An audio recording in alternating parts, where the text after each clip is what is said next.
আসসালামু আলাইকুম সবাইকে। কেমন আছো তোমরা সবাই? রসায়নের রসায়ন দ্বিতীয় পত্রের আজকের অ্যাসাইনমেন্ট নিয়ে তোমাদের সামনে আমি হাজির হলাম। আমি তোমাদের জাহিদ স্যার। সো আজকে আমরা রসায়ন দ্বিতীয় পত্রের প্রথম অধ্যায় অর্থাৎ পরিবেশ রসায়নের যে অ্যাসাইনমেন্টটা সরকার কর্তৃক প্রদত্ত বা সরকার কর্তৃক দিয়েছে সেটা নিয়ে আলোচনা করব। সো সবাই খাতা কলম নিয়ে রেডি থাকো, কারণ আমরা আসলে অ্যাসাইনমেন্টগুলো কীভাবে করতে হয় গত ক্লাসে আমি তোমাদেরকে পড়িয়েছিলাম। তো তার আগে একটু আমাকে জানিয়ে দাও যে আমাদের সাউন্ড বা সব কিছু ঠিক আছে কিনা সেটা একটু জানতে চাই, এবং কে কোথা থেকে বলছো সেটা একটু জানতে চাই। সো তোমরা সব কিছু দেখতে পাচ্ছ কিনা সেটা একটু আমাকে জানিয়ে দাও, তারপর হচ্ছে আমরা আমাদের মূল আলোচনা শুরু করবো ইনশাল্লাহ। ঠিক আছে? সো দেখি কে কোথা থেকে আছো একটু জানতে চাই,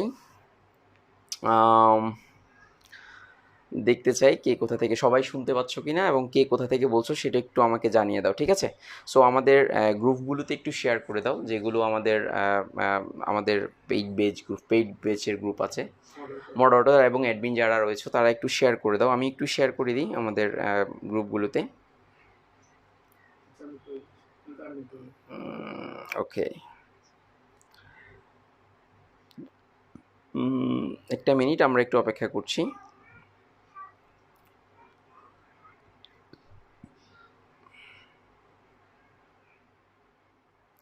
আচ্ছা, রাইট।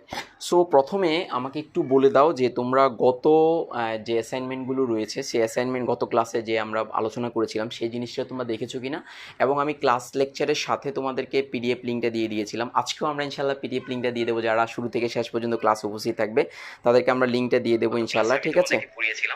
সো সবাই একটু যারা যারা কোথা থেকে বলছো সেটাও একটু জানিয়ে দাও, আলহামদুলিল্লাহ, এবং ফ্রেন্ডদেরকে মেনশন করে দিতে পারো, শেয়ার করে দিতে পারো, যাতে করে সবাই একটু দেখতে পারে। ঠিক আছে? আমার অ্যাডমিন মডারেটর যারা রয়েছে তাদেরকে একটু রিকোয়েস্ট করছি, আমাদের যে পেইড বেচের গ্রুপ আছে সেখানে একটু শেয়ার করে দাও, যাতে করে সবাই একটু দেখতে পারে। ঠিক আছে? ওকে। সো সবাই যাতে একটু দেখলে আসলে উপকৃত হবে আশা করছি। ওকে, আমি একটু শেয়ার করছি, একটু অপেক্ষা করো।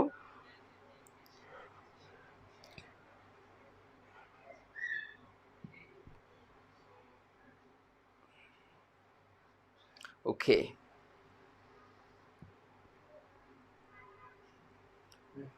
হ্যাঁ, জি জি, ওকে।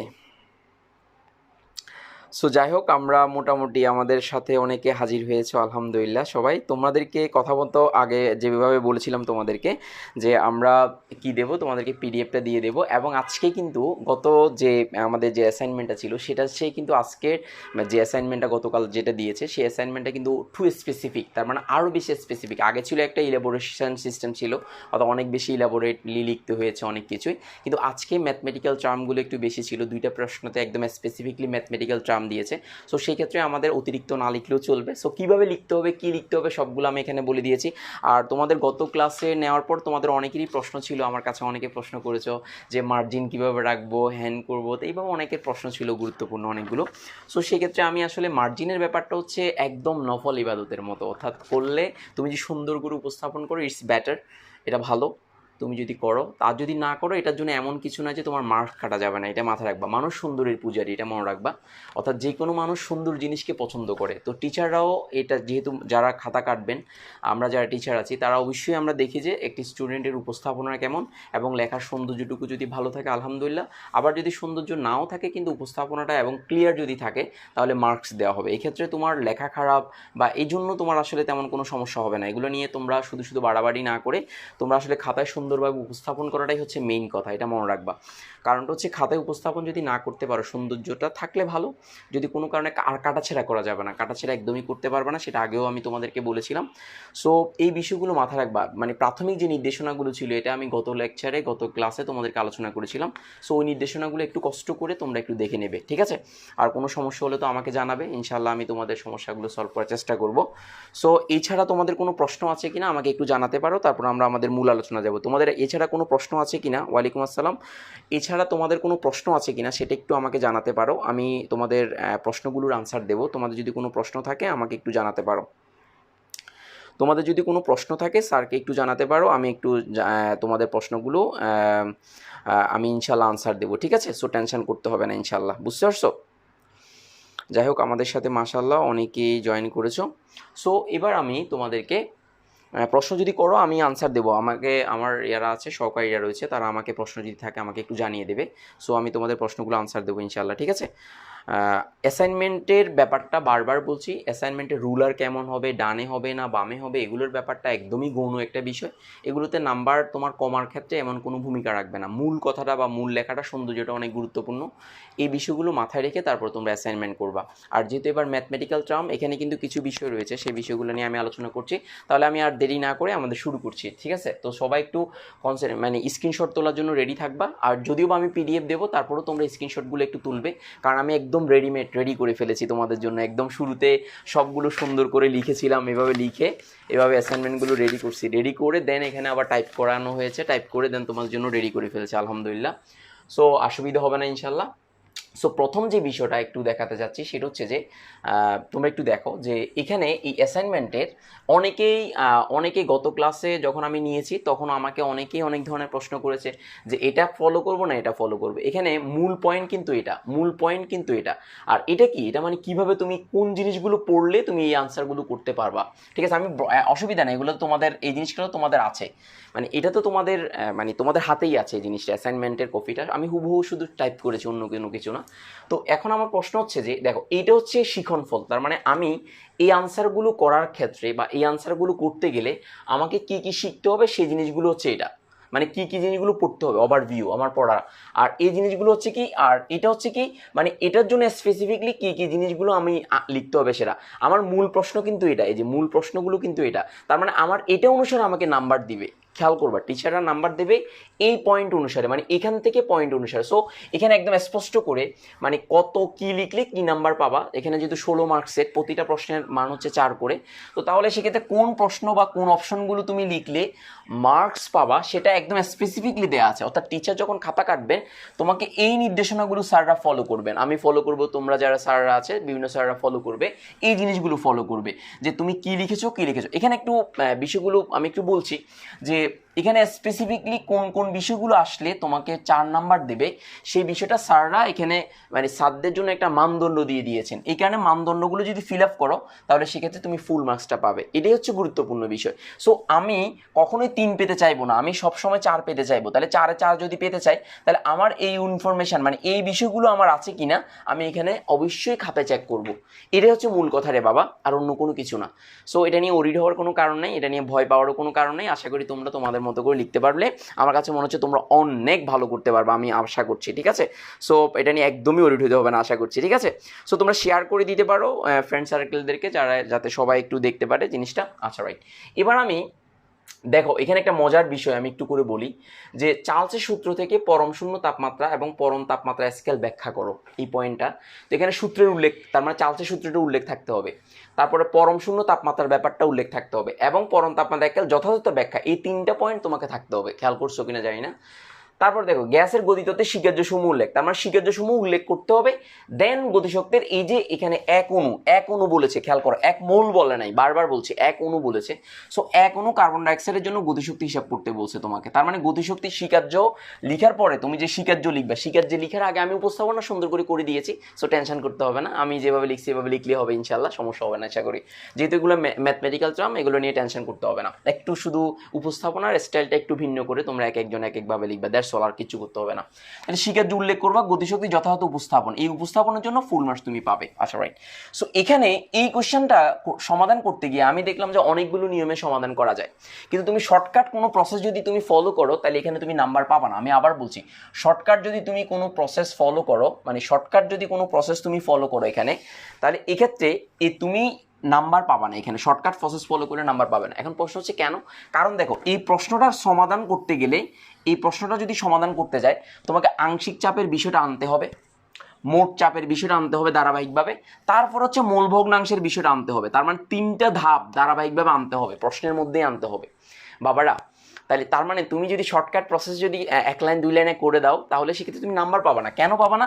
কারণ এখানে এই অঙ্কটা সমাধান করার ক্ষেত্রে তোমাকে আংশিক চাপের বিষয়টা তোমাকে আনতে হবে, তারপর হচ্ছে মোট চাপের বিষয়টা তোমাকে আনতে হবে, তারপর মূল ভগ্নাংশের যথাযথ হিসাবটা তোমাকে আনতে হবে। তার মানে 3টা ধাপ অতিক্রম করে তোমাকে আনসারটা বের করতে হবে। This is the point. মানে আমি এখন একটা জিনিস প্রশ্ন দিলেও আমি করে ফেললাম ইটস ওকে, না এরকম হবে না। তোমাকে জিনিসগুলো ধাপগুলো ফলো করে করলে দেন তুমি 4 মার্কস পাবা, আদারওয়াইজ তুমি 4 মার্কস পাবে না।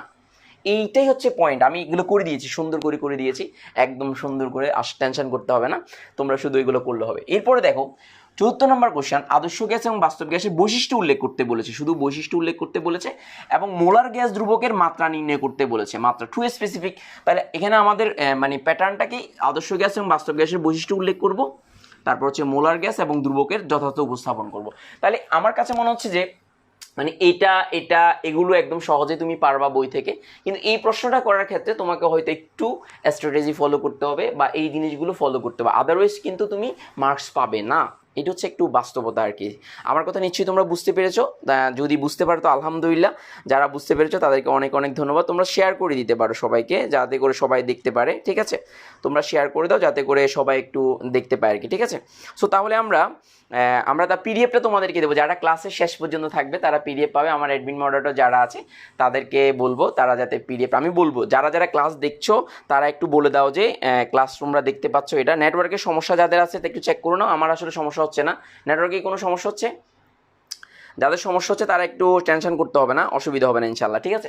সো আসো এবার আমাদের মূল পড়াতে চলে যাই, মূল আলোচনাতে চলে যাই, যে আমরা যে কি করব, আমরা আমাদের এই যে মূল নির্দেশকে চলে যাব। সো সবাই একটু প্রথম ক নং নির্দেশকে আমি একটু চলে যাচ্ছি, তোমরা একটু স্ক্রিনশট তুলে নিবে, কারণটা হচ্ছে এখানে সবগুলো তোমরা জানো যে কিভাবে লিখতে হবে। ক নং নির্দেশক তোমরা কি দেখা যাচ্ছে কিনা আমাকে একটু জানাবে বাবারা, তোমাদের এটা কি দেখা যাচ্ছে কিনা সেটা একটু জানাবে। সো প্রথমেই আমি কি ক নং নির্দেশকে আমি কি করেছি, ক নং নির্দেশকে আমাদের তোমরা নিজেরাই বলো যে ক নং নির্দেশকে চার্লসের সূত্র থেকে পরম শূন্য তাপমাত্রা এবং স্কেল প্রতিষ্ঠা। তো সেক্ষেত্রে সূত্রের উল্লেখ থাকতে হবে, পরম শূন্য তাপমাত্রা থাকতে হবে এবং পরম শূন্য তাপমাত্রার স্কেল যথাযথ ব্যাখ্যা করা থাকতে হবে। চিত্রটা দেখানোটা খুবই গুরুত্বপূর্ণ, এখানে চিত্রটা অবশ্যই এখানে দেখাতে হবে, না হলে নাম্বার কাটা যাবে, রাইট? এটা একটু মাথায় রাখবা। সো আমি এটা দেখানোর ক্ষেত্রে কি প্রয়োগ করেছি তোমরা নিজেরাই বুঝতে পেরেছো এখানে, যে প্রথমে আমি চার্লসের সূত্রটা আমি লিখেছি, চার্লসের সূত্রটা যে স্থির চাপে কোনো নির্দিষ্ট ভরে গ্যাসের আয়তন প্রতি ডিগ্রি সেলসিয়াস তাপমাত্রা বৃদ্ধি বা হ্রাসের জন্য 0 ডিগ্রি সেলসিয়াস তাপমাত্রায়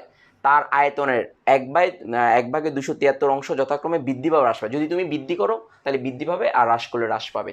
তো সেক্ষেত্রে তোমরা কি স্ক্রিনশট তুলে নাও, এগুলো তোমরা জানো, তারপরেও আমরা জিনিসগুলো এগুলো তোমরা যেহেতু অনেক পড়ে আসছো, সেক্ষেত্রে আমি শুধু উপস্থাপনাটা কীভাবে করবা সেটা সুন্দর করে স্যার একটু দেখিয়ে দিচ্ছি। আর পিডিএফ তো তোমাদেরকে দেওয়াই হবে ইনশাল্লাহ, টেনশন করতে হবে না। তোমরা একটু কষ্ট করে স্ক্রিনশট তুলে নাও, আমি একটু সময় দেবো, 1 সেকেন্ড 2 সেকেন্ড 3 সেকেন্ড 4 সেকেন্ড একটু সময় দিচ্ছি স্যার, একটু স্ক্রিনশটটা তুলে নাও, আমি একটু সময় দিচ্ছি। আশা করি স্ক্রিনশটটা তুলে ফেলেছো সবাই, স্ক্রিনশট তুলে ফেলো তাড়াতাড়ি, স্ক্রিনশট তুলে ফেলো তাড়াতাড়ি, বি কুইক, স্ক্রিনশট তুলে নাও তাড়াতাড়ি, স্ক্রিনশট তুলে নাও, দ্রুত তুলে নাও স্ক্রিনশট। আশা করি স্ক্রিনশট তুলে নিয়েছো। তারপরে পরের অংশতে আমরা যাব, পরে আমরা একটু এখানে ড্রতে গিয়ে তাহলে পরের অংশটাতে যাব আমরা। পরের অংশটাতে এই যে এইখান থেকে স্ক্রিনশট তুলে নাও, যে স্ক্রিনশটটা তুলে নাও, আমি একটু এখানে এটা করতেছি, তাহলে দেখো স্ক্রিনশট তুলো না। এই দেখো পরম শূন্য তাপমাত্রা কাকে বলে সেই বিষয়টাই আমাদেরকে উল্লেখ করতে হবে, পরম শূন্য তাপমাত্রা কাকে বলে। তাহলে অনেকেই হয়তো পরম শূন্য তাপমাত্রা কাকে বলে সেটা লিখবে না, কিন্তু তোমাকে লিখতে হবে। তো পরম শূন্য তাপমাত্রা নিশ্চয়ই জানো যে তাপমাত্রায় তাত্ত্বিকভাবে কোনো গ্যাসের আয়তন চার্লসের সূত্র মতে শূন্য হয়, সেটাই পরম শূন্য তাপমাত্রা। এটা নিশ্চয়ই সবাই জানো, আমি আসলে কোনো কিছু তোমাকে এক্সট্রা অর্ডিনারিভাবে বোঝানোর কিছু নেই, তোমরা সবই জানো, শুধুমাত্র কীভাবে উপস্থাপন করবা সেটাই স্যার দেখিয়ে দিচ্ছি, অন্য কোনো কিছু না আশা করছি। সো তোমরা একটু কষ্ট করে স্ক্রিনশট তুলে নাও, এটা স্ক্রিনশট তুলে নাও, আমি বাকিগুলো এর অংশ থেকে তুললাম, তাড়াতাড়ি আশা করি স্ক্রিনশট তুলে নিয়েছো সবাই, একটু স্ক্রিনশট তুলে নাও। আমি যদিও বা পিডিএফ দেবো, তারপরেও তোমাদেরকে চাচ্ছি তোমরা এখান থেকে স্ক্রিনশট তুলে বাসায় একটু পড়াশোনা করলা, এবং কোনো কিছু যদি কোনো সমস্যা থাকে তাহলে সেক্ষেত্রে আমাকে জানাতে পারো, অসুবিধা নেই, ঠিক আছে? সো স্ক্রিনশট তুলে নিয়েছো আশা করি সবাই, স্ক্রিনশট তুলেছো, ওকে রাইট। সো এরপর অংশটা আমি একটু, এই যে চিত্রটা দিতে হবে রে বাবা, এই যে চিত্রটা একটু দিতে হবে, সবাই এই স্ক্রিনশটটা একটু তুলে নাও, যে ক নাম্বারের চিত্রটি স্ক্রিনশট একটু তুলে নাও, ভালো করে তুলে নাও। কোনো যদি বানান টানান কোথাও ভুল থাকে একটু জানাবে আমাকে, ঠিক আছে? কারণ অনেক সময় না, সমস্যা না, আমি চিত্রটা আবার দেবো, অসুবিধা নেই। তোমরা এতটুকু পর্যন্ত তোলো, আমি আবার নিচের অংশ থেকে আলাদা করে দেবো। সো এই চিত্রটা দিতে হবে। এখানে একটা ট্রিকিং পয়েন্ট আছে, আমি একটু করে বলি তোমাদেরকে, তোমরা এখানে একটু যাচাই করবা। দেখো আমি তোমাকে 0 ডিগ্রি, এখানে দেখো 0 ডিগ্রি, তো তাহলে এখানে তাপমাত্রা মানে 100 ডিগ্রি 200 ডিগ্রি, এই জায়গাতে এই পয়েন্টে একটু কষ্ট করে যে -273, এই যে 73 ডিগ্রি, এটা একটু লিখবা এই পয়েন্টটাতে, এই জায়গাতে। সো এই জায়গাতে একটু -273 এই পয়েন্টটা একটু লিখবা তোমরা, কারণ অনেক সময় দেখা যায় যে জিনিসগুলো মানে মানে এটা যদি উল্লেখ থাকে ইটস ব্যাটার, এটা নিয়ে টেনশন করতে হবে না। -273 এটা একটু লিখে রাখবা, তারপর 300, তাহলে বিষয়টা স্পেসিফিক হবে। তো সো এভাবে উল্লেখ করবা, চিত্রগুলো আঁকবা। সো একটু কথা করো, এখানে তুমি চাইলে আরও লাইন বাড়াতে পারো, যে তুমি চাইলে বাড়াতে পারো যে 1 ডিগ্রির জন্য যদি 1 ডিগ্রি মানে কমানো হয় -1 তাপমাত্রা, এখানে -1 হলে তাহলে B-1, তাহলে B0 -1 বা এত হবে। তার তাপমাত্রা যদি আরও কমে তুমি চাইলে এখানে -2 দিতে পারো, 2 ডিগ্রি সেলসিয়াস তাপমাত্রার জন্য আয়তন B-2 = B0 ইন্টু এখানে দিতে পারো প্লাস এখানে B0, আর এখানে হচ্ছে -2, আর এখানে 273 তুমি চাইলে দিতে পারো। তো সো তুমি যদি বাড়াও আরও কয়েকটা তাপমাত্রা বাড়িয়ে দেন আলটিমেটলি -273টা উল্লেখ করতে পারো। সো এই ক্ষেত্রে কাটাকাটি যদি করো তাহলে সেক্ষেত্রে 0 মান আসবে, 0 আসবে। সো এভাবে তুমি সুন্দরভাবে যদি উপস্থাপনা করো তাহলে সেক্ষেত্রে পূর্ণ মার্কস পাবে ইনশাআল্লাহ, আশা করছি। তো সো এটা স্ক্রিনশট একটু তুলে নিতে পারো একটু কষ্ট করে। স্যার একটু সময় দিচ্ছি, 1 সেকেন্ড, 2 সেকেন্ড, 3 সেকেন্ড, 4 সেকেন্ড হয়ে গেছে, সময় দিয়ে দিলাম, স্ক্রিনশট তুলে ফেলেছো আশা করি। তাহলে এবার আসো এই পয়েন্টটা একটু, এই যে এই চিত্রটা একটু লিখতে হবে, এই চিত্রটা উল্লেখ করতে হবে, এই চিত্রটা একটু দিও, কারণ এই চিত্রগুলো দিলে তোমার মার্কসের মানে শতভাগ মার্কস পাওয়ার সম্ভাবনাটা অনেক বেড়ে যাবে। তো সো সেক্ষেত্রে এই চিত্রটা একটু দিবে, ঠিক আছে? সো তাহলে তোমার জন্য সহজ হবে, ঠিক আছে? তার মানে এটার ইজ ইকুইভ্যালেন্স টু, এখানে আমি যদি বলি এটা মানে বুঝছো, তার মানে এটার সাথে এটা ইকুইভ্যালেন্স টু, এটার সাথে এটা ইকুইভ্যালেন্স টু, এটার সাথে এটা ইকুইভ্যালেন্স টু, এটা এই জিনিসটা ইকুইভ্যালেন্স টু। এটা মাঝখানের চিত্রটা, মাঝখানের সাইনটা না দিলেও কোনো সমস্যা নেই, মাঝখানে যে আমি টানলাম এটা না দিলেও কোনো সমস্যা নেই, মানে এটা বোঝানোর জন্য তোমাদেরকে যে পাশাপাশি যে এটার সাথে স্কেলের সাথে যে সম্পর্কটা, সেই সম্পর্কটা হচ্ছে এই জিনিসটা একটু লিখে রাখো। চিত্রটা আশা করি স্ক্রিনশট তুলেছো। সো এখানে তুমি চাইলে এই জায়গাতে তুমি ইরেজ এটা দিতে হবে এমন কোনো কথা নাই, এটা দিতে হবে এমন কোনো কথা নাই, ঠিক আছে কিনা? এটা বুঝতে হবে, তুমি বুঝছো কিনা সেই জিনিসটা হচ্ছে গুরুত্বপূর্ণ। সবাই একটু স্ক্রিনশট তুলেছো কিনা আমাকে জানাও তো বাবারা, সবাই স্ক্রিনশট তুলেছো কিনা আমাকে একটু জানাও, তাড়াতাড়ি জানো বাবা, আমাকে জানাও তাড়াতাড়ি। যারা হ্যাঁ করেছো কিনা আমাকে তাড়াতাড়ি আমাকে একটু জানাও। কাদের কোনো সমস্যা থাকলে সেটাও একটু স্যারকে একটু জানাতে পারো, সমস্যা নেই, ঠিক আছে? Okay right. সো এটি স্ক্রিনশট তুলেছো আশা করছি। তারপরে এবার আসো, আমরা এটা আমি অফ করলাম। তারপরে দেখো এবার যে এই পয়েন্টটাতে আসো, এবার এই যে সুতরাং দেখা যায় যে এই পয়েন্টটা একটু লিখবা, এই জিনিসটা একটু বাড়তি কথা, মানে বাড়তি জিনিস যদিও বা লিখলে ভালো, না লিখলে অসুবিধা নাই। মানে এই পয়েন্টটা তুমি যদি লিখো, তার মানে এই পয়েন্টটা যদি তুমি লিখো, মানে এই পয়েন্টটা যদি তুমি লিখো ইটস ওকে, ভালো, এটা ভালো, না লিখলে যার কারো যদি বিরক্তি লাগে, না লিখলে অসুবিধা নেই। সো এতটুকু পর্যন্ত যদি লিখো ইটস ওকে। সো এটা একটি স্ক্রিনশট তুলে নাও। তাহলে আমাদের কোনো নির্দেশকের যে ব্যাপারটা ছিল সেই নির্দেশকের ব্যাপারটা আমাদের এখানেই শেষ, অর্থাৎ ক নাম্বারটা আমরা শেষ করলাম, যে কিভাবে লিখবো সেই জিনিসটা আমরা এখানে কি করলাম, একদম সুন্দরভাবে শেষ করলাম। সবাই একটু করেছো কিনা, লিখেছো কিনা সেটা একটু আমাকে দ্রুত, স্ক্রিনশট তুলেছো কিনা আমাকে একটু জানিয়ে দাও, দ্রুত জানিয়ে দাও। স্ক্রিনশট তুলেছো কিনা সেটা একটু আমাকে জানিয়ে দিতে পারো, তোমরা জানিয়ে দাও আমাকে একটু। নেটে কোনো প্রবলেম করছে? Okay right. সো নেটে প্রবলেম করলে সেটা একটু জানিয়ে দিতে পারো, সমস্যা নেই, অসুবিধা নেই। সবাই একটু স্ক্রিনশট তুলছো কিনা আমাকে জানো। যারা ক্লাসের লাস্ট পর্যন্ত থাকবে না তাদেরকে পিডিএফ দেওয়া হবে না, আমি বারবার বলছি। যারা ক্লাসের লাস্ট পর্যন্ত থাকবে না তাদেরকে কোনো পিডিএফ দেওয়া হবে না, আমি বারবার বলছি, ঠিক আছে? আর আমাদের, তোমরা নিশ্চয়ই জানো আমাদের একটা প্রোগ্রাম চলতেছে, সেটা হচ্ছে যে জৈব যুগের মাইক্রো কোর্স চলতেছে। মাত্র 200 টাকার বিনিময়ে তোমরা 1 লক্ষ টাকা পুরস্কার জিতে নিতে পারো। সেটার বিস্তারিত পোস্টে দেওয়া আছে। আমি অ্যাডমিন মডারেটরকে বলবো এখানে কমেন্ট বক্সে এটার পোস্টের লিঙ্কটা একটু দিয়ে দেওয়ার জন্য, একটু দিয়ে দাও তোমরা সবাই যাতে দেখতে পারে, ঠিক আছে? অসুবিধা নেই। আর কারো যদি কোনো সমস্যা হয় সেটাও একটু জানাবে, কোনো সমস্যা হচ্ছে? আচ্ছা রাইট। সো এরপরে হচ্ছে আমাদের regular batch SSC first year second year আমরা শুরু করব এই মাসের মাঝামাঝি থেকে বা লাস্টে থেকে। আমরা এইচএসসি 23 অর্থাৎ যারা এবার এসএসসি পরীক্ষার্থী তাদেরকে নিয়েও আমরা শুরু করব। তোমাদের ভাই বোন যদি থাকে তাদেরকে বলে দিতে পারো যে আমরা এইচএসসি 23-এর ব্যাচ শুরু করব, নতুন ব্যাচ শুরু করবো ইনশাল্লাহ। তারপর এইচএসসি 22 ব্যাচে যাদের ফার্স্ট ইয়ারের প্রবলেম রয়েছে তাদেরকেও আমরা দেখবো, সেকেন্ড ইয়ারে যারা আছে তাদেরকেও ইনশাল্লাহ আমরা নতুন ব্যাচ শুরু করছি। তোমরা নিশ্চয়ই যাদের প্রবলেম আছে তারা আমাদের সাথে যোগাযোগ করতে পারো, অসুবিধা নেই, ঠিক আছে? কোনো সমস্যা হচ্ছে? আচ্ছা রাইট, অসুবিধা নেই। তো তাহলে যাই হোক, এটা একটু স্ক্রিনশট তুলে নাও। Okay right. আমাদের তাহলে প্রথম প্রশ্নের আনসারটা আমরা শেষ করলাম, মোটামুটি শেষ করলাম। এবার আসো খ নং নির্দেশকে যাব আমরা। খ নং নির্দেশক, বাবা একটু খেয়াল করতে হবে। খ নং নির্দেশক এখানে একটু স্ট্র্যাটেজি রয়েছে। খ নং নির্দেশকটা কী রে বাবা একটু দেখো। খ নং নির্দেশকে এখানে কি বলেছে, এখানে স্পষ্ট করে তুমি দেখো যে গ্যাসের গতিতত্ত্বের স্বীকার্য এবং এসটিপিতে 1 অণু কার্বন ডাইঅক্সাইডের গতিশক্তি হিসাব করো। আবার বলছি এসটিপিতে এক অণু কার্বন ডাইঅক্সাইডের গতিশক্তি হিসাব করতে বলেছে, এক অণু কার্বন ডাইঅক্সাইডের। তাহলে স্বীকার্যসমূহ উল্লেখ করবা এবং গতিশক্তির যথাযথ উপস্থাপন, এটার জন্য তোমার পূর্ণ মার্কস রয়েছে। তো তাহলে এখানে বলা নাই যে এক মোলের কথা বলা নাই, তাহলে এক অণুকে আমাদেরকে মোলে কনভার্ট করতে হবে। তার মানে আমরা জানি 6.02 ইন্টু 10⁻23 সমান হচ্ছে এক মোল। তো সুতরাং আমরা জানি এক অণু সমান হচ্ছে কত মোল হবে, সেটা আমরা ইজিলি হিসাব করে ফেলবো। সো ওইভাবেই আমাদেরকে এই অঙ্কটা করতে হবে। এটা আমরা তার মানে এই মোলটা, এই অণুকে আমাদেরকে মোলে কনভার্ট করতে হবে, না হলে অন্যান্য কিছু এগুলো বই থেকে হুবহু লিখে দেওয়া যায়, এগুলো নিয়ে এত টেনশন নাই। তো তাহলে এখানে একটি স্মার্টনেস আছে, মানে খাতাটা কীভাবে উপস্থাপন করবা তুমি। এখানে গ্যাসের সংজ্ঞা অনুসারে গ্যাসের গতিশক্তি যেগুলো, তারপর হচ্ছে হাফ এমবিএস স্কয়ার। এখানে একটা কাজ করিও তোমরা, যারা একটু ভালো স্টুডেন্ট বা ভালো মনে করো, একটা কাজ করিও, গতিশক্তি কাকে বলে, মানে কাকে বলে, এই যে কাকে বলে এই পয়েন্টটা একটু উল্লেখ করে দিতে পারো, কাকে বলে এটা একটু উল্লেখ করে দিতে পারো। উল্লেখ করে তো এরপর সংজ্ঞাটা দিয়ে দেন, সংজ্ঞা অনুসারে গ্যাসের গতিশক্তি হাফ এমবিএস স্কয়ার, তুমি এটাকে হাফ এমবিএস, অথবা এটা না লিখলেও কোনো সমস্যা নেই, এটা না লিখলেও কোনো সমস্যা নেই, এভাবে দিতে পারো। দেওয়ার পর এবার গ্যাসের সমীকরণ হতে আমরা পাই কি পাই বলো, পিবি ইকুয়াল 1/3 এমএনসি স্কয়ার। তো তাহলে এখানে দেখো 3/2 এমএনসি স্কয়ার, সরি 2/3। তো তাহলে এখানে 2 আমরা এখানে একটু ভুল হয়েছে, এখানে 3 হবে, এই জায়গাতে একটু 3 হবে না, ঠিক আছে, রাইট, 3/2 এখানে ঠিক আছে। 2/3 ইন্টু হাফ, এখানে একটু ভুল করেছে সবুজ একটু ভুল করেছে, এই জায়গাতে একটু ভুল হয়েছে, রাইট, এই জায়গাটা একটু ভুল হয়েছে। এটা হবে যে এখানে 2/3 ইন্টু এখানে half M N C square.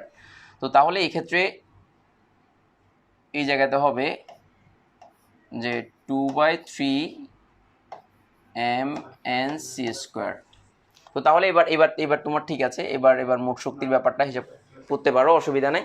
তাহলে এই জায়গাতে একটু এখানে 2/3, এখানে হাফ এম সি স্কোয়ার, এই কথাটা লিখতে পারো। তাহলে এখানে 2/3 মোট শক্তির ব্যাপারটা আসবে আর কি, ঠিক আছে। তো তাহলে এবার আমরা দেখো, খেয়াল করো আবার, তাহলে মোট গতিশক্তির সূত্রটা কোনটা, 3/2 পিবি। তো তাহলে এখানে পিবি সমান এনআরটি, তাহলে এখানে আমরা লিখতে পারি 3/2, তাহলে এনআরটি, বা এটাই হচ্ছে মূলত মোট গতিশক্তির সূত্র, এটা হচ্ছে মোট গতিশক্তির সূত্র, এটাই হচ্ছে আমাদের মোট গতিশক্তির সূত্র, ঠিক আছে। সো এই ক্ষেত্রে পিবি ইজ ইকুয়াল এনআরটি, এটা আমরা নিশ্চয়ই জানি। পিবি ইজ ইকুয়াল কি জানি বলো তো, এনআরটি আমরা জানি, PB is equal to nRT. তো তাহলে এটা লিখলে লিখতে পারো, না লিখলে না, এটা নিয়ে এত অডিট হওয়ার কোনো কারণ নেই। আমাদের মূল যে পয়েন্টটা, সেই পয়েন্টটা হচ্ছে এটাই, যে এই যে স্বীকার্যসমূহ, এই স্বীকার্যসমূহটা একটু কষ্ট করে তোমরা লিখতে হবে। এটা একটি স্ক্রিনশট তুলো না, এই স্বীকার্যটা, এটা হচ্ছে মূল পয়েন্ট, এটা হচ্ছে মেইন পয়েন্ট, হচ্ছে এটা মেইন পয়েন্ট, হচ্ছে মূল পয়েন্ট, এটা হচ্ছে মূল কথা, মূল পয়েন্ট হচ্ছে এটা। এটা একটু কষ্ট করে স্ক্রিনশট তুলে নাও, এটা একটু স্ক্রিনশট তুলে নাও তাড়াতাড়ি, দ্রুত স্ক্রিনশট তুলে নাও তাড়াতাড়ি, দ্রুত স্ক্রিনশট তুলে নাও। আশা করি আমি সময় দিচ্ছি, 1 2 3 4, আশা করি তুলেছো। এরপরে দেখো, এটা একটু স্ক্রিনশট তুলে নাও। এগুলো সবগুলো সহজ জিনিস, এগুলো তোমরা পড়ে আসছো। সো এই চিত্রটা একটু দিতে হবে পরীক্ষায়, এটা দিতে হবে, অবশ্যই দিতে হবে। এটা একটু স্ক্রিনশট তুলে নাও তাড়াতাড়ি স্ক্রিনশট তুলে নাও, দ্রুত স্ক্রিনশট তুলে নাও, দ্রুত স্ক্রিনশট তুলে নাও, দ্রুত স্ক্রিনশট তুলে নাও। ব্লার হচ্ছে নাকি? যাদের ব্লার হবে তারা একটু কষ্ট করে এটা একটু চেক করে নিতে পারো, ঠিক আছে। যাদের ব্লার হচ্ছে মনে হচ্ছে তারা একটু চেক করে, ঠিক আছে। রাইট, একটু সবাই একটু খেয়াল করো, ওকে। আচ্ছা, এবার আসো আমরা এরপরের অংশে যাচ্ছি। এটা একটি স্ক্রিনশট তুলে নাও তাড়াতাড়ি, দ্রুত স্ক্রিনশট তুলে নাও।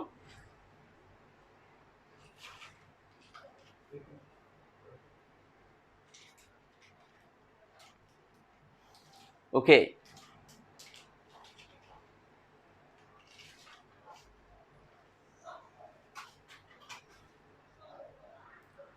আচ্ছা এবার আসো, এই যে পয়েন্টটা, এই জিনিসটাই গুরুত্বপূর্ণ, এই সূত্রটা আমাদেরকে জানতে হবে, ঠিক আছে কিনা। এই সূত্রটাই আমাদেরকে জানতে হবে। সেটা হচ্ছে কোনটা বলতো, যে এসটিবিতে এক অণু কার্বন ডাইঅক্সাইডের গতিশক্তি হিসাবে দেওয়া হলো, নিচে দেওয়া হলো, এই বিষয়টা একটু জানতে হবে আমাদেরকে। তাহলে কিভাবে জানবা, দেখো এই পয়েন্টটা একটু মাথায় রাখতে হবে। সেটা হচ্ছে যে 6.02 ইন্টু 10⁻23 কার্বন ডাইঅক্সাইড সমান হচ্ছে এক মোল কার্বন ডাইঅক্সাইড। সুতরাং একটি কার্বন ডাইঅক্সাইড সমান হচ্ছে 1/এত মোল, তার মানে হচ্ছে এত মোল কার্বন ডাইঅক্সাইড, এত মোল কার্বন ডাইঅক্সাইড CO2। তো তাহলে এই এত মোল কার্বন ডাইঅক্সাইড মানে এন এর মান, তাহলে এই যে এই এন এর মানটা, এই যে 1.6 0.66113 ইন্টু 10^24, এটা একটু মাথায় রাখতে হবে, এত মোল। তো তাহলে এখানে এক অনুকার মোট গতিশক্তি 3/2 nRT। তো তাহলে n এর মানটা আমরা বসালাম, n এর মানটা বসালাম, r এর মানটা বসালাম, তাপমাত্রার মানটা বসালাম। তো তাহলে ক্যালকুলেশন করলে আমাদের যেটা আসবে সেটা হবে জুল। তাহলে আমাদের মোট গতিশক্তির হিসাবটা হয়ে গেল। আশা করি তোমরা বুঝতে পেরেছো। দেখো তো সবাই বুঝতে পেরেছো কিনা আমাকে একটু জানাও, দ্রুত জানাও, দ্রুত জানাও, আমাকে দেখি দেখি কি অবস্থা, আমাকে দ্রুত জানাও, দ্রুত জানাও।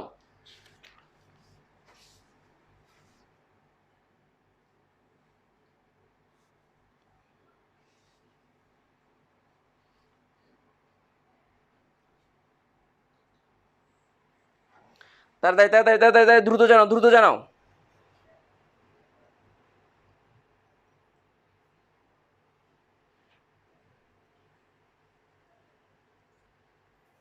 আচ্ছা, কারো কোনো সমস্যা আছে কিনা সেটা একটু আমাকে জানাও। সমস্যা থাকলে আমি একটু বলে দেবো, সমস্যা নাই। যদি কারো কোনো সমস্যা থাকে আমাকে জানাও, তাড়াতাড়ি তাড়াতাড়ি জানাও। মানে কারো কোনো বুঝতে অসুবিধা থাকলে সেটাও বলো, আমি জিনিসটা করে দেবো, সমস্যা হবে না, আশা করি সমস্যা হবে না।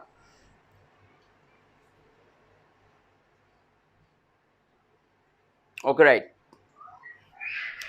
আমি বারবার বলছি, কেউ যদি ক্লাসে পুরো সময় উপস্থিত না থাকো তাহলে সেই ক্ষেত্রে আমরা পিডিএফটা দেবো না, এটা মাথায় রাখতে হবে, ঠিক আছে? ওকে, থ্যাংক ইউ।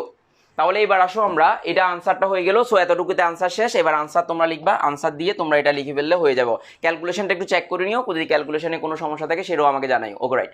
এরপরে আসো, এরপরে আমরা আমাদের যে গণ নির্দেশক, এই নির্দেশকটা খুবই গুরুত্বপূর্ণ। আমি বারবার বলছি এটা খুবই গুরুত্বপূর্ণ এই নির্দেশকটা।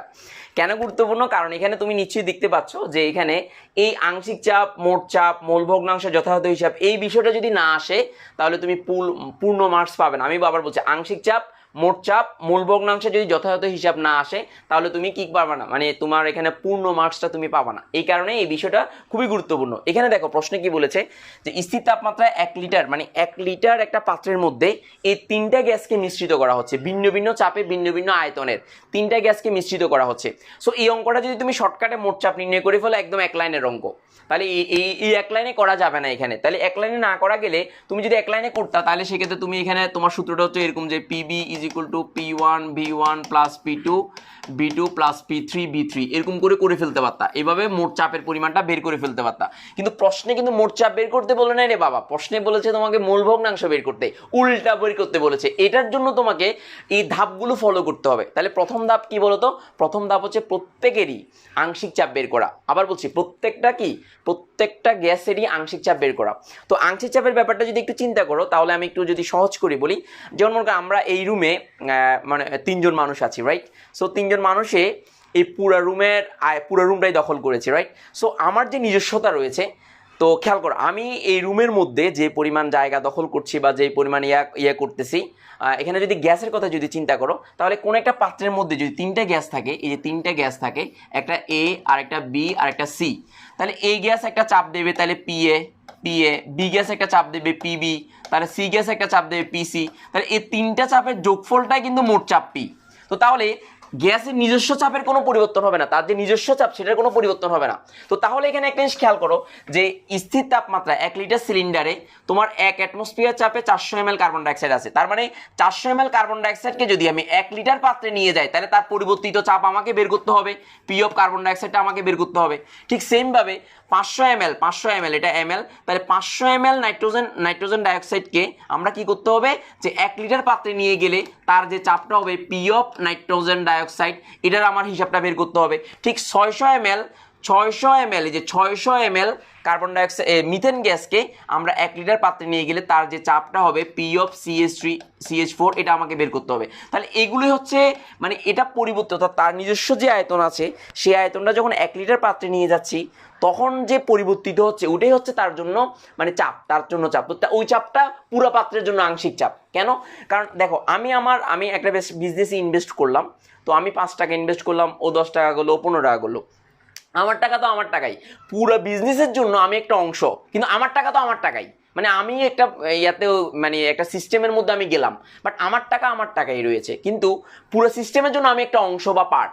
এই কারণে এদেরকে আংশিক চাপ বা কি বলো আংশিক চাপ বলা হচ্ছে। তার মানে আমার সূত্রটা হবে যে এই তার যে আগের আয়তনে ছিল সেই আয়তন থেকে পরিবর্তিত আয়তনে গেলে তার চাপটাই হবে তার জন্য আংশিক চাপ। এই পয়েন্টগুলো আমি যখন আমাদের যে বেসগুলো আমি পড়িয়েছিলাম এগুলো একদম পার্ট পার্ট করে স্টুডেন্টদেরকে বুঝিয়ে দিয়েছিলাম, যাতে করে তারা কনফিউশনে না পড়ে, এগুলো বুঝিয়ে দিয়েছিলাম আমি আশা করি। তো সো তোমরাও বুঝতে পারবা। তো তাহলে এখানে দেখো যে কার্বন ডাইঅক্সাইডের প্রাথমিক আয়তন দিলাম, মিলিলিটার থেকে লিটারে নিয়ে গেলাম, কারণ আমি অ্যাটমসফিয়ার এককে লিটার অ্যাটমসফিয়ার এককে বের করবো মানগুলো। তো তাহলে এখানে তুমি চাইলেও তুমি মিটার মানে অ্যাটমসফিয়ার না দিয়ে অন্য এককে বের করতে পারো, that is up to you, but atmosphere সবচেয়ে সহজ। এই কারণে এটার আয়তনটা আমি বের করলাম। তারপরে মিশ্রিত যখন করে ফেলবো তার চূড়ান্ত আয়তনটা 1 লিটার, কেন? কারণ চূড়ান্ত ওই 1 লিটার আয়তনের মধ্যে তাকে নিয়ে যাওয়া হচ্ছে। তার মানে তার প্রাথমিক আয়তন এটা, কিন্তু শেষ আয়তন হচ্ছে এটা। প্রাথমিক চাপ কোনটা? 1 অ্যাটমসফিয়ার। কেন 1 অ্যাটমসফিয়ার? এখানে দেওয়া আছে 1 অ্যাটমসফিয়ার। তাহলে শেষ চাপটা কত? তার মানে 1 লিটারে গেলে তার শেষ চাপটা, সেটাই মূলত আমাকে বের করতে হবে P2। তো এটার মানটা আমি বের করলাম, ক্যালকুলেশন করে বের করলাম, বের করে ওইটাই হবে আংশিক চাপ। এই জিনিসটা হচ্ছে কার্বন ডাইঅক্সাইডের আংশিক চাপ। তাহলে একটার আংশিক চাপ আমি বের করলাম। এই পয়েন্টগুলো খুবই গুরুত্বপূর্ণ, বারবার বলছি, বুঝে বুঝে করবা, তাহলে সহজ হয়ে যাবে তোমাদের জন্য। সো সবাই একটু কষ্ট করে স্ক্রিনশট তুলে নাও, সবাই একটু স্ক্রিনশট তুলে নাও, বি কেয়ারফুল, সবাই একটু স্ক্রিনশট তুলে নাও তাড়াতাড়ি তাড়াতাড়ি। তারপর এবার আমি যে কাজটা করব, যে এবার আমি নাইট্রোজেন ডাইঅক্সাইডের জন্য আংশিক চাপটা বের করব। তাহলে দেখো নাইট্রোজেন ডাইঅক্সাইডের জন্য আংশিক চাপটা আমি বের করছি। তাহলে তোমরা একটু খেয়াল করো যে নাইট্রোজেন ডাইঅক্সাইডের জন্য আংশিক চাপটা আমি বের করতেছি। যে নাইট্রোজেন ডাইঅক্সাইডের জন্য তার আয়তন আগে কত ছিল? পরে 1 লিটারের মধ্যে তাকে নিয়ে যাওয়া হয়েছে। আগে ছিল তার আয়তন 500 ml বা 0.5 লিটার। মিশ্রিত করার পর তাকে আমরা কোথায় নিয়ে গেছি? 1 লিটার পাত্রে নিয়ে গেছি। দেন আমি এই চাপটাকে আমি অ্যাটমসফিয়ারে নিয়ে গেছি। আমরা জানি মিলিমিটার পার চাপকে যদি অ্যাটমসফিয়ারে নিয়ে যেতে হয় 760 দ্বারা ভাগ করতে হয়, তখন এটা এত অ্যাটমসফিয়ার, এটা এটিএম দিবা, এখানে এটিএম দিবা, ইটস ওকে। তো তাহলে তার চূড়ান্ত চাপ কত হবে সেটাই মূলত হচ্ছে তার আংশিক চাপ। এটাই আমি বের করব, ক্যালকুলেশন করে তোমরা বের করবা আংশিক চাপটা কত হয়। তো সো এটাকে স্ক্রিনশট তুলে নাও তাড়াতাড়ি তাড়াতাড়ি তাড়াতাড়ি, বি কুইক তাড়াতাড়ি স্ক্রিনশট তুলে নাও। কারণটা হচ্ছে তোমরা যদি ভালো করে বুঝতে পারো দ্যাটস ওকে, রাইট? তাড়াতাড়ি।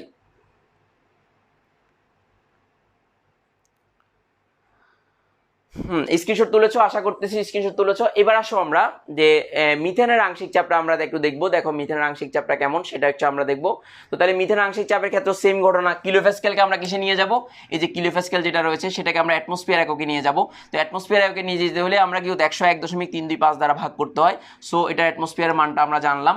জানার পরে সেম ভাবে চূড়ান্ত চাপের পরিমাণটা আমরা বের করলাম। তো তাহলে আমরা কার্বন ডাইঅক্সাইডে পেলাম, নাইট্রোজেন ডাইঅক্সাইডে পেলাম, মিথেনে পেলাম আংশিক চাপ। তাহলে আংশিক চাপ তিনটাকে যোগ করলে মোট চাপ হয়, আমি কিছুক্ষণ আগে বলেছি। তাহলে আমাদের এই যে প্যাটার্নে আমাদের কি বলেছে, দেখো আংশিক চাপ বের করতে বললাম, তারপরে মোট চাপ বের করলাম। এই যে তারপরে এই প্রথমে আংশিক চাপ বের করেছি, তারপরে মোট চাপ বের করেছি। তাহলে দেখো এই তারপরে মোট চাপ বের করলাম, এই যে মোট চাপগুলো বের করলাম। এখানে দেখছো যে মোট চাপ বের করার পরে এবার আমাকে বের করতে হবে মূল ভগ্নাংশ। এবার আমাকে কি বের করতে হবে? মূল ভগ্নাংশ বের করতে হবে। সবাই একটু কষ্ট করে এটা স্ক্রিনশট তুলে নাও তাড়াতাড়ি তাড়াতাড়ি তাড়াতাড়ি। একদম প্রতিটা জিনিস মানে সিল্লা কলা, মানে কলা তোমার সিলেও খাইতে হবে না, সিল্লা কলা একদম সবগুলো রেডিমেড, সবগুলো শুধু খালি বসাবা, খালি টেনশন ছাড়া। তো এবার আসো, এটা আশা করি স্ক্রিনশট তুলেছো, তাড়াতাড়ি স্ক্রিনশট তুলো, যোগ বিয়োগ করবা, এখানে সব মোট চাপের পরিমাণটা এখানে বের হবে। এবার আমাদের কি বের করতে হবে? মূল ভগ্নাংশ বের করতে হবে। তাহলে আসো মূল ভগ্নাংশটা আমরা বের করছি। দেখো মূল ভগ্নাংশটা কিভাবে বের করবে, তাহলে দেখো আসো মূল ভগ্নাংশ আমরা বের করবে। তো এবার আমরা একটা সূত্র জানি, মূল ভগ্নাংশ যেগুলো কি বলতো, আংশিক চাপে যেগুলো মূল ভগ্নাংশ ইন্টু মোট চাপ, এই সূত্রটা আমরা জানি ডাল্টন আংশিক চাপ সূত্র দিয়ে জানা আছে। আংশিক চাপে যেগুলো মূল ভগ্নাংশের মোট চাপ, তাহলে মূল ভগ্নাংশ যেগুলো কি এই আংশিক চাপ, এখানে আংশিক চাপ হবে এই আংশিক চাপ ডিভাইড বাই মোট চাপ।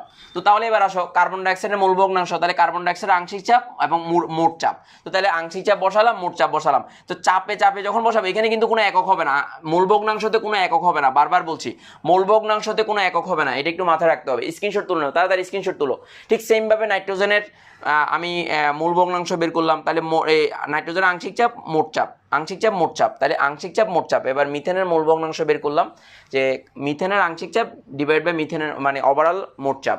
তো দেন আমরা এই যে সবগুলোরই কি পেলাম? মূল ভগ্নাংশ পেলাম। তাহলে দেখো মানে আমরা আনসারটা করছি অ্যাকর্ডিং টু দ্য কোয়েশ্চেন। আমি আবার বলছি আনসারটা করতেছি অ্যাকর্ডিং টু দ্য কোয়েশ্চেন। তো দেন এবার তুমি আনসারটা লিখবা, এবার আনসারটা তুমি লিখে ফেলো। দেখো স্ক্রিনশট তুলে নাও, আশা করি স্ক্রিনশট তুলেছো। এবার তুমি দেখো এই যে আনসারটা প্রত্যেকের মূল ভগ্নাংশ, এবার এটা লিখে তুমি কি করবা, এখানে এই যে আনসার আনসার আনসার আনসার, এখানেই তোমার আনসার হবে। সো এটা এতটুকু পর্যন্ত হলেই আমাদের মূল বিষয়টা হয়েছে। তাহলে টু দি পয়েন্ট, মানে আমরা জিনিস যেটা করেছি সেটা একদম ডিরেক্টলি টু দি পয়েন্ট আকারে করেছি, দেন আমাদের আর কোনো কিছু সমস্যা হয় না। আশা করি আমরা বিষয়গুলো খুব সহজে বুঝতে পেরেছি। আমাকে জিনিসগুলো বুঝেছো কিনা, এই প্রশ্নটা বা এই ম্যাথটার ধারাবাহিকতাটা কি বুঝেছো কিনা সেটা একটু আমাকে কমেন্ট করে জানো, তাড়াতাড়ি কমেন্ট করে জানো, তাড়াতাড়ি তাড়াতাড়ি তাড়াতাড়ি যারা শেষ পর্যন্ত ক্লাসে থাকবে না তাদেরকে আমরা পিডিএফ দেব না। আমি একটু দেখতে চাই কারা কারা ক্লাসে আছে। যারা যারা ক্লাসে আছে এই মুহূর্তে তারা একটু কষ্ট করে যে প্রেজেন্ট আছি এটা একটু লিখে দাও, তাড়াতাড়ি দ্রুত লিখে দাও। প্রেজেন্ট আছি এই মুহূর্তে, প্রেজেন্ট আছি এই কথাটা জাস্ট একটু শুধু প্রেজেন্ট লিখলে হবে। যারা যারা এই মুহূর্তে ক্লাসে আসো তাড়াতাড়ি আমি একটু দেখতে চাই। যারা যারা বুঝেছো তারা একটু জানাও আমাকে, তাড়াতাড়ি দ্রুত জানিয়ে দাও, দ্রুত জানিয়ে দাও। বুঝেছো কিনা সেটাও জানিয়ে দাও।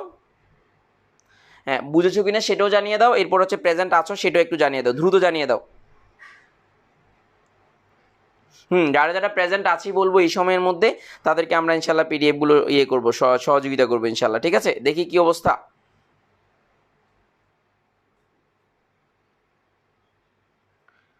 দ্রুত দ্রুত দ্রুত জানাও। ব্লার হচ্ছে নাকি দেখো তো এখানে। যারা ব্লার হলে আমাকে একটু জানাইও, ঠিক আছে। প্রেজেন্ট আছি এটা লিখলো, বুঝতেছো? আলহামদুলিল্লাহ, জি বুঝলে আলহামদুলিল্লাহ, বুঝলে আলহামদুলিল্লাহ। দেখি কি অবস্থা সবার।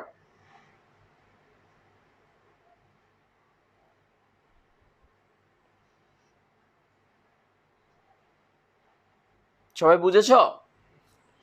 যারা আমাদের ইউটিউব চ্যানেলে দেখবে তাদেরকে আমরা গত লেকচারটা দিয়েছিলাম, প্রায় 73,000 ভিউ হয়েছে আলহামদুলিল্লাহ এক সপ্তাহের মধ্যে। সো যারা আমাদের যারা যারা ইয়েতে আমরা এটা ইয়েতেও দেবো, ইউটিউবে ইনশাল্লাহ দিয়ে দেবে লেকচারটা। যারা ইউটিউবে লিখবে তারা একটু কষ্ট করে সাবস্ক্রাইব করবে, ঠিক আছে। আর তোমরা যারা তোমাদের ফ্রেন্ড সার্কেল যারা রয়েছে কেমিস্ট্রি ট্রেডার্স এই গ্রুপে সবাইকে ইনভাইট করবে। আশা করি আমরা খুবই ভালোভাবে তোমাদেরকে ইনশাল্লাহ সেবা দিতে পারবো। তোমাদের সুবিধা অসুবিধাগুলো ইনশাল্লাহ আমরা চেষ্টা করবো মানে ইয়ে করার জন্য, ঠিক আছে। থ্যাংক ইউ সবাইকে, অনেক অনেক ধন্যবাদ, ঠিক আছে। ওকে, তো তাহলে এবার আসছে আমরা আমাদের ফোর্থ কোশ্চেনে যাব। ফোর্থ কোশ্চেনে আমরা একটু যাব, দেখো একটু কষ্ট করে যাব, দেখো। তো ফোর্থ কোশ্চেনে একটু খেয়াল করো সবাই, যে এখানে প্রশ্নে কি বলেছে সেটা একটু দেখো।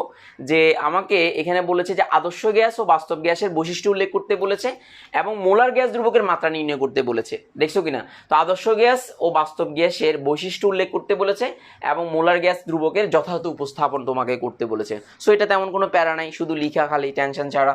সো আমরা একটু দেখবো যে জিনিসটা কিভাবে লিখবো। তাহলে দেখো, প্রথমে আদর্শ গ্যাস কাকে বলে সেটা একটু লিখবা তোমরা সবাই, স্ক্রিনশট তুলো না কষ্ট করে। যে স্ক্রিন অনেকে আমাকে বলছে কি গণক নির্দেশক লিখবো না নির্দেশনা লিখবো। বাবারে বাবা, নির্দেশনা লিখলেও কোনো অসুবিধা নেই, মহাভারত অশুদ্ধ হবে না। নির্দেশক লিখলেও কোনো মহাভারত অশুদ্ধ হবে না। এগুলোর জন্য তোমার মার্কস কাটা যাবে না। তোমাদের মেইন জিনিসটা, তোমরা নফল নিয়ে টেনশন করার দরকার নেই। ফরজ ওয়াজিব এগুলো ঠিক রাখো, তার মানে হচ্ছে মেইন পয়েন্টগুলো ঠিক রাখো। দেন তোমরা নাম্বার যদি ভালো করে লিখতে পারো, খাতা যদি গুছিয়ে লিখতে পারো, দেন তোমাদের ইনশাআল্লাহ কোনো টেনশন করতে হবে না, ঠিক আছে। এটা একটু মাথায় রাখবা। সো বি কেয়ারফুল, এগুলো একটু কষ্ট করে, এগুলো খুবই সোজা জিনিস, এগুলো শুধু লিখবা। আর কোনো সমস্যা হলে জানাবা, বুঝতে অসুবিধা হলে আমাদেরকে বলবা। সো আদর্শ গ্যাস কাকে বলে এটা সংজ্ঞাটা দিবা। আদর্শ গ্যাসের বৈশিষ্ট্যটা একটু স্ক্রিনশট তুলো না, সবাই একটু স্ক্রিনশট তুলো না, এতটুকু স্ক্রিনশট এসএস তুলো না। 1 2 3 4, তাড়াতাড়ি তাড়াতাড়ি অ্যাসাইনমেন্ট জিনিসগুলো তোমাকে সুন্দর করে উপস্থাপন করতে হবে, ঠিক আছে। দেখি কি অবস্থা। হ্যাঁ রাইট, আমরা তো পিডিএফ দেবো, টেনশন করতে হবে না। পিডিএফ তো আমরা যারা ক্লাসে আসো এখন আলহামদুলিল্লাহ অনেকজন উপস্থিত আছো, তারা যারা আছো তারা পাবে ইনশাল্লাহ, টেনশন করতে হবে না। এরপর আসো যে এই পয়েন্টটা বাস্তব গ্যাসের জন্য এই পয়েন্টটা একটু ইয়ে করো। বাস্তব গ্যাসের জন্য এটা একটু এসএস নাও, বাস্তব গ্যাসের জন্য এসএস নাও, তাড়াতাড়ি তাড়াতাড়ি তাড়াতাড়ি। বাস্তব গ্যাসের জন্য এসএস নাও, তাড়াতাড়ি দ্রুত দ্রুত তাড়াতাড়ি তাড়াতাড়ি নাও। আশা করি এসএস নিয়েছো। তারপর হচ্ছে আমরা এরপরে যে মোলার গ্যাস ধ্রুবক আর এর মাত্রা নির্ণয়টা আমরা এটা একটু স্ক্রিনশট নেব, তাড়াতাড়ি একটু কষ্ট করে স্ক্রিনশট নাও, তাড়াতাড়ি তাড়াতাড়ি। এগুলো সহজ, ক্লাস আমার কাছে মনে হয় ক্লাস 9-10-এ পদার্থবিজ্ঞানের প্রথম অধ্যায় পরিমাপ অধ্যায়ে জিনিসগুলো দেওয়া ছিল। সো এগুলো মাত্রাগুলো এইভাবে নির্ণয় করলা, ঠিক আছে কিনা। যে কাজ পার কেলভিন পার মোল। তো এটাকে একটা কাজ দিতে পারো, এই পাশে একটু কষ্ট করে এখানে লিখতে পারো, এই পাশে একটু লিখতে পারো যে জুল পার কেলভিন পার মোল, জুল পার কেলভিন পার মোল, এই কথাটা একটু পাশে দিয়ে লিখে দিও। এখন একটু স্ক্রিনশট নাও তাড়াতাড়ি, এখন একটু স্ক্রিনশট নাও তাড়াতাড়ি তাড়াতাড়ি, দ্রুত স্ক্রিনশট নাও। জিনিসগুলো ভালোভাবে উপস্থাপন করতে হবে, না হলে হবে না। খেয়াল করো, একটু স্ক্রিনশট নাও, আশা করি স্ক্রিনশট নিয়েছো।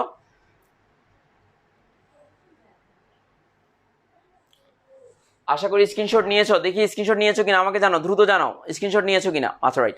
সো তোমাদেরকে একটা সুখবর দিতে চাই, সেটা হচ্ছে যে আমরা ইনশাল্লাহ আমাদের সফটওয়্যার চলে আসছে, আমাদের একদম লেটেস্ট সফটওয়্যার, যেটা আমার নিজস্ব সফটওয়্যার, নিজস্ব ডেভেলপার দিয়ে করানো। তো সেক্ষেত্রে আমরা প্রতিটা এখন থেকে রিটেন এক্সামটা আমরা ইয়েতে নেব, আমরা রিটেন এক্সামটা আমাদের ওয়েবসাইটের মাধ্যমে নেব ইনশাল্লাহ, ঠিক আছে। সো আশা করতেছি আমরা খুব দারুণ একটা ফিচার আমাদের সামনে থাকবে তোমাদের জন্য। সো এখানে যে এক্সাম বেসিস আছে, এক্সামের যে ব্যাপারগুলো রয়েছে, সেই এক্সামের ব্যাপারগুলো তোমাদেরকে ইনশাল্লাহ আগামী কয়েকদিনের মধ্যে আমাদের একদম লেটেস্ট মানে রিটেন এক্সাম সহ আমরা নিতে পারবো। আমাদের ওই ধরনের হচ্ছে, অলরেডি আমরা নতুন অফিস নিয়েছি, প্রায় 1900 স্কোয়ার ফিটের একটা অফিস নিয়েছি। ওখানে আমাদের এমপ্লয়ি থাকবে অলরেডি, আমরা বিভিন্ন এমপ্লয়ি, আমরা প্রায় 15-20 জন এমপ্লয়ি রিক্রুট করবো শুধুমাত্র স্টুডেন্টদেরকে সাপোর্ট দেওয়ার জন্য। তো আমরা এই মাসে চুক্তি সম্পাদিত হয়েছে 1900 স্কোয়ার ফিটে যে অফিসটা নিয়েছি। তো সেখানে আমাদের শুধু অ্যাসাইনমেন্টের ব্যাপারগুলো ছাড়াও স্টুডেন্টদের যে রিটেনের খাতা কাটার জন্য আমরা আলাদা একটা প্যানেল করছি। তারপর হচ্ছে আমাদের স্টুডেন্টদের জন্য আলাদা কল সেন্টার থাকবে, আলাদা করে প্রতিটি স্টুডেন্ট সর্বোচ্চ সেবাটুকু ইনশাল্লাহ পাবে। সো আশা করতেছি তোমরা মানে কেমিস্ট্রি এটার্স একটা বেস্ট প্ল্যাটফর্ম হবে আশা করছি ইনশাল্লাহ তোমাদের জন্য। তোমরা যারা তোমাদের ছোটো ভাই বোন আছে যারা এসএসসি পরীক্ষার্থী, তাদেরকে তোমরা এই গ্রুপে জয়েন করাতে বলতে পারো। তো আশা করতেছি বেস্ট একটা হবে। এখানে এক্সামের ভিডিওগুলো যারা ভর্তি হবে তাদের যা ভিডিওগুলো এখানে থাকবে, প্রতিটা জিনিসই এই তোমাদের ড্যাশবোর্ডে চলে আসবে। এটা আমার অ্যাডমিন প্যানেল থেকে যে এখানে এক্সাম পিডিএফ নোটিস, এই এক্সামগুলোর এখানে প্রতিটা মানে তোমাদের এক্সামগুলো কখন, তুমি শুধু তোমার আইডিতে লগ ইন করলে দেন তুমি কয়টা বাজে কখন এক্সাম দিবা সব কিছু এখানে চলে আসবে, এ টু জেড সমস্ত ইনফরমেশন চলে আসবে। লেকচারগুলো যখন যে কোনো মুহূর্তে যে কোনো লেকচার এখান থেকে করতে পারবা, মানে যারা ভর্তি হবে তাদের জন্য। সো এই ধরনের একটা বিশাল প্ল্যাটফর্ম আমরা তৈরি করছি প্রায় 4-5 লাখ টাকা খরচ করে। তো আলহামদুলিল্লাহ তোমরা বেস্ট সেবাটা দেওয়ার জন্যই আমরা চেষ্টা করছি, আশা করি তোমরা অনেক উপকৃত হবা। তো যাই হোক, আজকের মতো এতটুকু। যারা ক্লাস করেছো তারা পিডিএফ পাবে। তোমাদের জন্য শুভকামনা, তোমরা সবাই ভালো থাকো, সুস্থ থাকো। আল্লাহ হাফেজ, আসসালামু আলাইকুম সবাইকে।